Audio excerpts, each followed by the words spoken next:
ప్రస్తుత పరిస్థితుల్లో ఒక ప్రధాన సమస్య వ్యవసాయాన్ని వేధిస్తోంది. అదే భూములు సమస్యాత్మకంగా మారడం. భూమిలో సారం లోపించినా, చౌడుగా మారినా, స్థితిగతులు అనుకూలంగా లేకపోయినా సరైన దిగుబడులు సాధించలేం. నేలలో ఉండే సహజ పోషకాలను, మనం అందించే సేంద్రియ, రసాయన ఎరువులను మొక్కలు ఉపయోగించుకోవాలంటే నేలలు అనుకూలమైన స్థితిలో ఉండాలి. పంటల సాగుకు అనుకూలించని నేలలను సమస్యాత్మక నేలలు అంటాం. కోతకు గురయ్యే నేలలు, ఇసుక నేలలు, గట్టిపొర నేలలు, సున్నపు నేలలు, చౌడు నేలలు ఇవన్నీ సమస్యాత్మక నేలల కిందికే వస్తాయి. భూసార పరీక్షల ద్వారా నేల గుణాలను నిర్ధారించుకొని తగిన యాజమాన్య చర్యలు చేపట్టడం ద్వారా వాటిని సాగుయోగ్యంగా మార్చుకునే అవకాశం ఉంది. వివిధ సమస్యాత్మక నేలలను ఎలా బాగు చేసుకోవాలో ఆచార్య ఎన్జీ రంగా వ్యవసాయ విశ్వవిద్యాలయం, శ్రీకాకుళం జిల్లా నైరా వ్యవసాయ కళాశాల మృత్తికా విభాగం అధిపతి డాక్టర్ పి గురుమూర్తి నుంచి తెలుసుకుందాం. అసలు ఈ సమస్యాత్మక నేలలంటే ఏ నేలల్లో భౌతిక రసాయన సమస్యలు పంటల ఉత్పాదకతను గణనీయంగా తగ్గించి సాగు గిట్టుబాటు కాదో ఆ నేలల్ని మనం సమస్యాత్మక భూములు అంటారు. వివిధ సమస్యాత్మక భూములు ఆమ్ల భూములు, క్షార భూములు లేదా వీటినే చౌడు నేలలు, కారి నేలలు కూడా అంటారు. అదేవిధంగా నేల కోతకు గురయ్యేటటువంటి భూములు, ఇసుక నేలలు, గర్భంలో గట్టిపొర ఉండేటటువంటి నేలలు, అలాగే సున్నం అధిక పాలలో ఉండే సున్న భూములు. సో ఇలా ఈ రకంగా రకరకాలైనటువంటి సమస్యాత్మక భూములు మనకి కనిపిస్తుంటాయి. ఇక ఆమ్ల నేలలకు వస్తే ఈ నేలల్లో ఉదజని సూచి 6.5 కంటే తక్కువ ఉంటుంది. ఈ భూసార పరీక్ష కేంద్రాల్లో అవసరమైనటువంటి సున్నం మోతాదు ఎంత అవసరం అవుతుంది అనేది పరీక్షించి ఈ ఆమ్ల నేలని బాగు చేసుకోవడానికి తెలియజేస్తారు. ఒకవేళ భూసార పరీక్ష అందుబాటులో లేకపోతే సుమారుగా 2 నుంచి 3 క్వింటాల్ పొడి చేసినటువంటి సున్నాన్ని ఎకరాకు వేసి భూమిలో కలుపుకుంటే వర్షాకాలంకి ముందు ఈ ఆమ్ల నేలని చాలా వరకు బాగు చేసుకునే అవకాశం ఉంటుంది. అదేవిధంగా రెండోది క్షార నేలలు, వీటినే చౌడు నేలలు అంటారు, అలాగే కారి నేలలు అని కూడా అంటారు. ఈ తెల్ల చౌడు నేలల్లో నీటిలో కరిగేటటువంటి లవణాలు అధికంగా ఉంటాయి. సాధారణంగా ఈ నేలలు సముద్ర తీర ప్రాంతాల్లో ఎక్కువగా విస్తరించి ఉన్నాయి. వేసవిలో నేల ఉపరితలంపై తెల్లని చౌడు పేరుకుపోయి ఉంటుంది. ఇది తెల్లగా మనకి కనిపిస్తుంది వేసవికాలంలో. ఈ భూముల్లో పంటల విత్తనాలు సాధారణంగా మొలకెత్తవు. ఒకవేళ పుట్టిన మొక్కలు కూడా అవి నీటిని, పోషకాలను సరిగ్గా సంగ్రహించుకోలేకపోవటం వల్ల అవి బాగా గిడసబారి ఉంటాయి. పాలచౌడు నేలల యాజమాన్యాన్ని మనం చూసినట్లయితే వేసవిలో సాధారణంగా నేలలోని తెల్లటి పొర, ఆ పొరని పారతో చెక్కి లవణాలు ఉన్నటువంటి తెల్లని పట్టిని తీసివేయాలి ప్రథమంగా. ఇక తర్వాత పొలాన్ని దున్ని చిన్న చిన్న మొడ్లుగా చేసుకొని వర్షాకాలంలో పడే వర్షాన్ని నిలగట్టుకుంటే చాలా మటుకు లవణాలు భూగర్భంలోకి ఇంకిపోతాయి.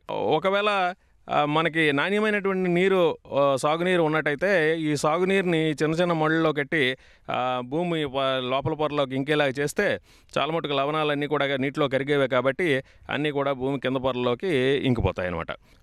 అదేవిధంగా ఈ పచ్చిరొట్ట ఎరువులు, సేంద్రియ ఎరువులు వేయటం వల్ల కూడా పొలానికి ఈ లవణాన్ని తట్టుకునేటటువంటి అవకాశం పెరుగుతుంది. ఇకపోతే ఈ చౌడు నేలలో కారి చౌడు నేలలు అంటారు. ఈ కారి చౌడు నేలలు నేల ఉపరితలంపై వేసవిలో నలుపు లేదా బూడిద రంగు పొర కనిపిస్తుంటుంది.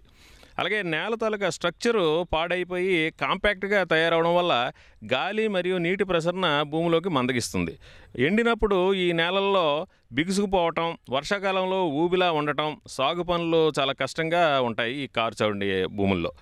ఇకపోతే ఈ కారి చౌడు నేలని యాజమాన్యం చేసుకోవడానికి భూసార పరీక్ష చేయించి సిఫార్సు చేయబడ్డ జిప్సం ఎరువును పొలంలో వేసి కలిదుని నీటిని నిలకట్టి 2-3 రోజుల తరువాత ఆ నీటిని మురుగునీటి కాలువల ద్వారా బయటికి తీసేయాలి.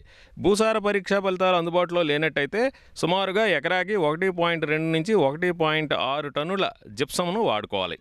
పచ్చిరొట్ట ఎరువులు జీలుగను సాగు చేసి పూత దశలో భూమిలోని కలిగి దున్నితే సేంద్రియ పదార్థాలు ఏర్పడి ఎక్కువ భూమిలో కలిసి ఈ చౌడుని తగ్గిస్తాయి. ఇకపోతే కోతకు గురయ్యేటటువంటి నేలలు, ఇది ఒక సమస్య సాధారణంగా మనం ఎత్తైన కొండ ప్రాంతాల్లో చూస్తుంటాము. దీనికి యాజమాన్యం ఏమిటంటే 2-3% వాలు ఉన్నటువంటి భూముల్లో కాంటూరు సేద్యం చేయాలి. అంటే వాలుకి అడ్డంగా దుక్కులు దున్నడం, వాలుకి అడ్డంగా వరుసల్లోనే మనం పంటలను విత్తుకోవాలి. ఈ కాంటూరు గట్లకు ప్రత్యామ్నాయంగా కూడా జీవగట్లను మనం వేసుకోవచ్చు. ఇవి కూడా కాంటూర్ లైన్స్లోనే కస్గడ్డి కానీ లేదా వట్టివేరు గడ్డి కానీ మనం వేసుకున్నట్లయితే పెంచి వీటిని జీవగట్లుగా పరిగణిస్తారు. ఎక్కడైతే అవకాశం ఉందో ఈ జీవగట్లు కూడా మంచి ఫలితాలను ఇస్తాయి. ఇకపోతే ఇసుక నేలలు, ఈ ప్రధానమైన సమస్య ఇసుక నేలలు ఏమిటంటే నీటిని అలాగే పోషకాలను నిలుపుకోలేకపోవడం, అలాగే భూమిలో ఉండేటువంటి పోషకాలు కూడా చాలా తక్కువగా ఉండడం, అంటే రేగడి రేణువులు తక్కువగా ఉంటాయి కాబట్టి. ఈ ఇసుక నేలలు సముద్ర తీర ప్రాంతాల్లో ఎక్కువగా ఉంటాయి. ఈ నేలల్లో సాగు చేసేటప్పుడు ఎరువులు అవి వేసేటప్పుడు భూమి లోపల పొరల్లోకి ఇంకిపోయి పంట చేనుకు ఉపయోగం చాలా తక్కువగా ఉంటుంది. నీటి వినియోగ సామర్థ్యం కూడా ఈ నేలల్లో చాలా తక్కువ. ఇకపోతే ఇసుక నేలలు యాజమాన్యం చేయడానికి వేసవిలో చెరువు మట్టిని ఎకరాకు 25-30 టన్నులు వేసుకోవాల్సి ఉంటుంది. సాధారణంగా చెరువు మట్టిలో మనకి రేగడి రేణువులు, సిల్ట్ రేణువులు ఉంటాయి కాబట్టి అవి నీటిని అలాగే పోషకాలను అబ్జర్వ్ చేసుకుంటాయి, నిలుపుకునే శక్తి పెరుగుతాయి.